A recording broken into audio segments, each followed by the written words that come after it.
Welcome back to Morning Joe. Here with us now from Washington, Britain's Shadow Chancellor of the Exchequer, Ed Balls, and the President and CEO of the Center for American Progress, Neera Tanden, back on the show. Both of you, good to have you back. Ed is the co-chair of the Commission on Inclusive Prosperity, which is out with a new report on ways to revive the middle class and reduce income inequality. Doreen Warren, Ian Bremmer, and Michael Steele all with us as well. So, Ed, let's start there. You're holding it up. Tell us about it.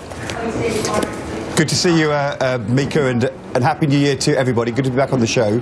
It's I think, a very important report which will have an impact here in the States, but also in Britain, in Australia and in Europe, because what it says is that even in countries like America and Britain, where after the financial crisis we're starting to see our economies growing again, that's not translating into rising living standards for most people in our country. So Ed, this is Joe. What is the fix? Because this really is one of the great challenges of America, one of the great challenges of Britain and the West. What are some of the things that we can do to lessen the income disparity between the richest and the poorest?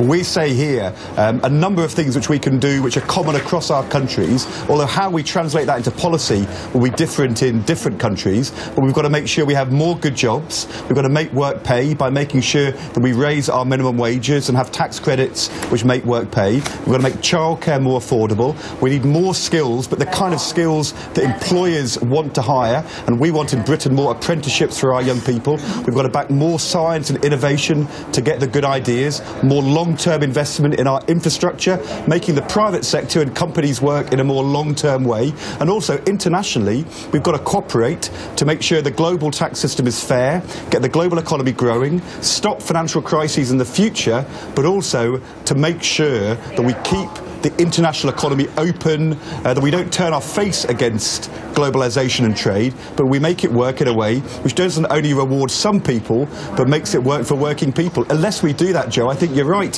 What we're going to see is a growth in reaction against trade, against mainstream politics. We see in Europe populist parties rising. That's really dangerous, and this is a very, very big agenda for all our countries.